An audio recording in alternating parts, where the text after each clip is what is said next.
Clinical pathology और toxicology. Pathology की परिभाषा।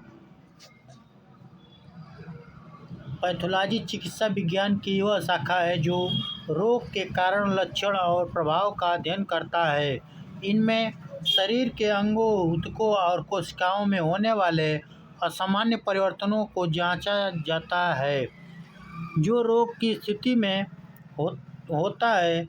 पैथोलॉजी के माध्यम से यह समझा जाता है कि रोग कैसे उत्पन्न होते हैं, कैसे प्रगति करते हैं और शरीर पर उनका क्या प्रभाव पड़ता है। होम्योपैथी में पैथोलॉजी का महत्व इस बात को समझाने में है कि रोग कैसे विकसित होते हैं और उनके आधार पर यह उपचार का चयन कैसे किया जाए।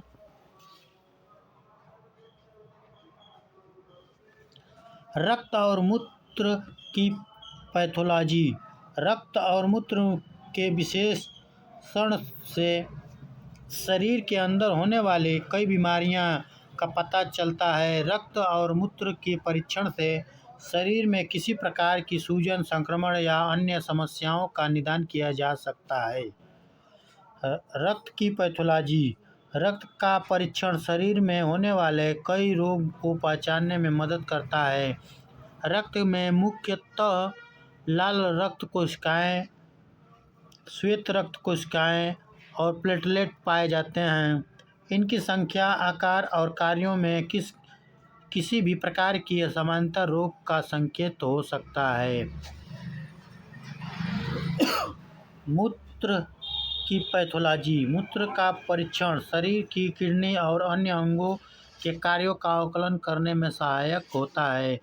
मूत्र में प्रोटीन, ग्लूकोज, कीटोन और रक्त की उपस्थिति किसी रोग का संकेत हो सकता है।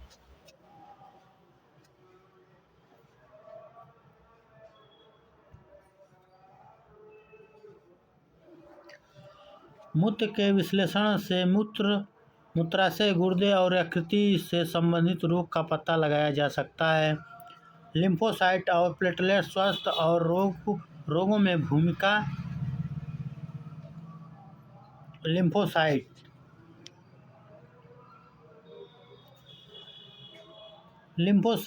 श्वेत रक्त कोशिकाओं का एक प्रकार है जो प्रतिरक्षा प्रणाली का हिस्सा होते हैं। ये शरीर को संक्रमण से बचाने में मदद करते हैं। लिम्फोसाइट का प्रमुख कार्य संक्रमण से लड़ने और शरीर की प्रतिरक्षा प्रणाली को मजबूत बनाना है। ये शरीर में एंटीबॉडी बनाने का कार्य करते हैं जो बैक्टीरिया, वायरस और अन्य हानिकारक सूक्ष्मजीवों को नष्ट करते हैं। रोग में भूमिका। लिम्फोसाइट की कमी या वृद्धि विभिन्न रोग का कारण हो सकता है। उदाहरण के लिए ल्यूकेमिया जैसी कैंसर की स्थिति में लिम्फोसाइट की अत्यधिक वृद्धि होती है, जबकि HIV संक्रमण में इनकी संख्या कम हो जाती है। प्लेटलेट रक्त के महत्वपूर्ण घटक होते हैं जो रक्त का थक्का बनाने में मदद करते हैं। इनकी भूमिका। रक्त जब शरीर में कहीं चोट लगती है तो प्लेटलेट रक्तस्राव को रोकने के लिए थक्का बनाने का काम करती हैं। वे रक्त कोशिकाएं की क्षति को ठीक करने में मदद करते हैं और रक्तस्राव को रोकते हैं। रोग में भूमिका। यदि प्लेटलेट की संख्या कम हो जाती है तो इसे थ्रोम्बोसाइटोपेनिया कहा जाता है, जो अत्यधिक रक्तस्राव का कारण बन सकता है। प्लेटलेट की अत्यधिक वृद्धि थ्रोम्बोसाइटोसिस के रूप में जाना जाता है, जो रक्त के थक्के जमने का खतरा बढ़ जाती है और हार्ट अटैक या स्ट्रोक का कारण बन सकती है। थ्रोम्बोसाइट्स की असामान्य कोशिकाएं और उनका महत्व।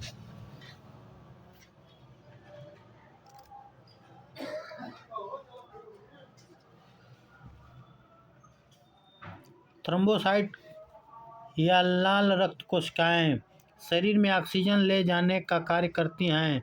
एरिथ्रोसाइट में असामान्य कई रोग का संकेत हो सकता है।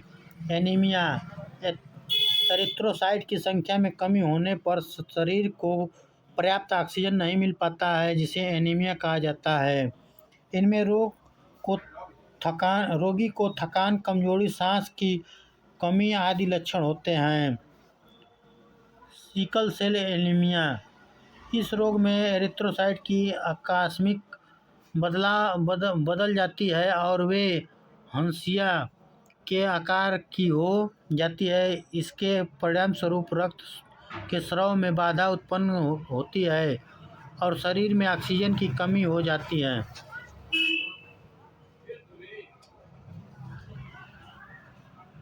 पॉलीसाइथीमिया, इस स्थिति में एरिथ्रोसाइट्स की संख्या असामान्य रूप से बढ़ जाती है, जिनमें रक्त गाढ़ा हो जाता है और रक्त प्रवाह में रुकावट आ सकती है, जिससे हृदय संबंधी समस्याएं उत्पन्न हो सकती हैं। सूक्ष्मजीवों का प्रारंभिक अध्ययन। जीव बहुत छोटे जीव होते हैं जो नग्न आँखों से दिखाई नहीं देते। इनमें मुख्य रूप से बैक्टीरिया, वायरस, फंगस और प्रोटोजोआ शामिल होते हैं। सूक्ष्मजीव शरीर में संक्रमण और बीमारियों उत्पन्न करते का मुख्य कारण होते हैं। इनका अध्ययन माइक्रोबायोलॉजी के तहत किया जाता है। बैक्टीरिया एकल कोशिका वाले सूक्ष्मजीव होते हैं। ये शरीर में कई प्रकार के संक्रमण का कारण बन सकते हैं, जैसे निमोनिया, त्वचा संक्रमण और टीबी। कुछ बैक्टीरिया लाभकारी भी होते हैं, जैसे आंतों में पाए जाने वाले बैक्टीरिया जो पाचन में मदद करते हैं। वायरस बहुत छोटे सूक्ष्मजीव होते हैं जो शरीर की कोशिकाओं के अंदर प्रवेश करके उन्हें प्रभावित करते हैं।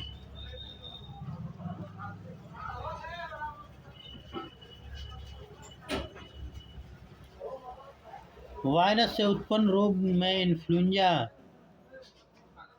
HIV, कोविड आदि शामिल हैं। वायरस का उपचार एंटीबायोटिक से नहीं होता है, इसके लिए एंटीवायरल दवाओं का प्रयोग किया जाता है। फंगी भी सूक्ष्मजीवों होते हैं जो त्वचा, नाखून और अन्य अंगों को प्रभावित कर सकते हैं। ये दाद, कायरीड, संक्रामक आदि रोग का कारण बनते हैं। प्रोटोजोआ एकल कोशिकाओं वाले जीव होते हैं जो शरीर में मलेरिया, अमीबेसी आदि के रोगों का कारण बनते हैं। होम्योपैथिक में पैथोलॉजी का महत्व। होम्योपैथिक में पैथोलॉजी का अध्ययन रोग की प्रकृति, इसके कारण और लक्षणों को समझने में सहायक होती हैं। यह होम्योपैथिक चिकित्सकों को रोगी की स्थिति के आधार पर सही दवा का चयन करने में मदद करती है। पैथोलॉजी के आधार पर होम्योपैथिक में रोग के लक्षण का गहराई से विश्लेषण किया जाता है ताकि समरूपता के सिद्धांत के अनुसार दवा दी जा सके। निष्कर्ष। पैथोलॉजी चिकित्सा विज्ञान का एक महत्वपूर्ण अंग है जो शरीर में होने वाले रोग का अध्ययन करता है। रक्त, मूत्र, लिम्फोसाइट, प्लेटलेट्स और एरिथ्रोसाइट के असामान्य परिवर्तन के आधार पर विभिन्न रोगों का निदान और उपचार किया जाता है। सूक्ष्मजीवों का प्रारंभिक अध्ययन भी रोग को समझने और उनका इलाज करने में महत्वपूर्ण भूमिका निभाती है। होम्योपैथिक में पैथोलॉजी का अध्ययन रोग के लक्षणों के आधार पर ही उपचार का चयन करने में सहायक होता है।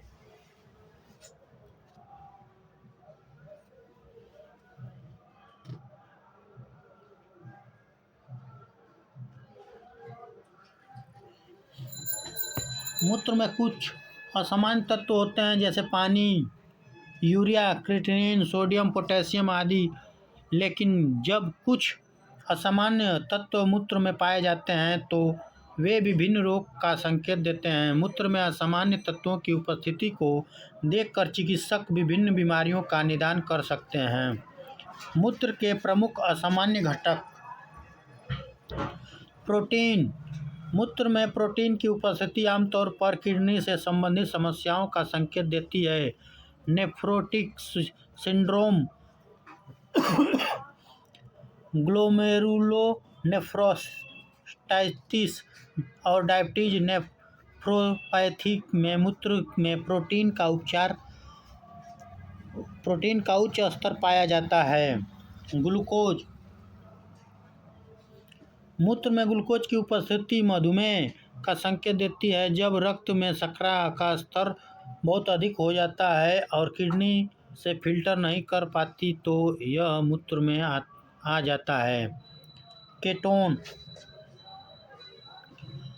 केटोन शरीर में वसा के टूटने का परिणाम होते हैं और ये आमतौर पर डायबिटीज, कीटोएसिडोसिस, भूखमरी या कम कार्बोहाइड्रेट आहार के दौरान मूत्र में पाए जाते हैं। रक्त मूत्र में रक्त की उपस्थिति मूत्राशय संक्रमण, यूटीआई, पथरी, ट्यूमर या गुर्दे की चोट का संकेत हो सकता है। बिलिरुबिन मूत्र में बिलिरुबिन की उपस्थिति जिगर की बीमारियों जैसे हेपेटाइटिस, लिवर सिरोसिस या गैल ब्लैडर की समस्याओं का संकेत हो सकता है। प्यूरिया मूत्र में पस प्यूरिया की उपस्थिति मूत्र पथ संक्रमण, यूटीआई का संकेत देती है। इसमें मूत्र में संकेत रक्त कोशिकाओं की अत्यधिक मात्रा होती है।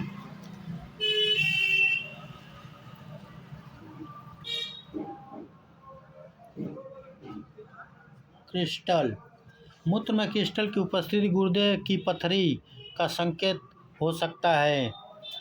नाइट्राइटस मूत्र में नाइट्राइटस की उपस्थिति बैक्टीरिया संक्रमण का संकेत देती है। यह अक्सर यूरिनरी ट्रैक्ट इन्फेक्शन यूटीआई के साथ देखा जाता है। पैथोलॉजी में उपयोग किए जाने वाले सामान्य शब्द: सूजन, इन्फ्लामेशन। सूजन शरीर की प्राकृतिक प्रक्रिया है। जब कोई ऊतक घायल होता है या संक्रमण से प्रभावित होता है, इसमें लक्षण जैसी लालिमा, सूजन, गर्मी और दर्द होते हैं। सूजन का उद्देश्य प्रभावित क्षेत्र में रक्त प्रवाह को बढ़ाकर संक्रमण से लड़ना और ऊतकों को ठीक करना होता है। सूजन या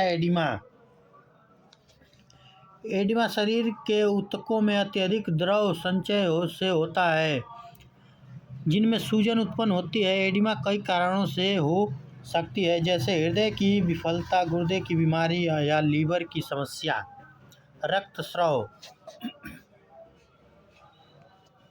रक्तस्राव का मतलब शरीर में किसी हिस्से से अत्यधिक रक्त का निकलना है। यह आंतरिक या बाहरी हो सकता है और चोट, रक्त वाहिकाओं की क्षति या रक्त संबंधी विकारों के कारण हो सकता है।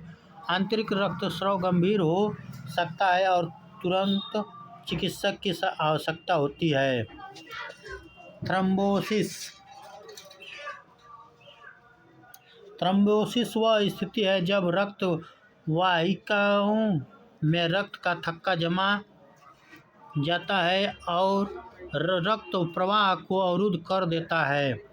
यदि दीप शिरा थ्रोम्बोसिस या फुफ्फुसीय एम्बोलिज्म जैसी गंभीर स्थितियां का कारण बन सकती हैं। चेन दे दिया 50 का।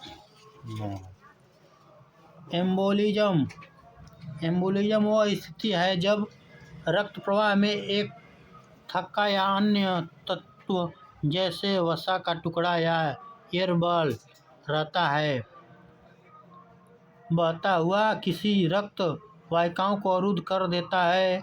यह स्थिति हृदय, फेफड़े या मस्तिष्क को प्रभावित कर सकता है, जिससे हार्ट अटैक, स्ट्रोक या फुफ्फुसीय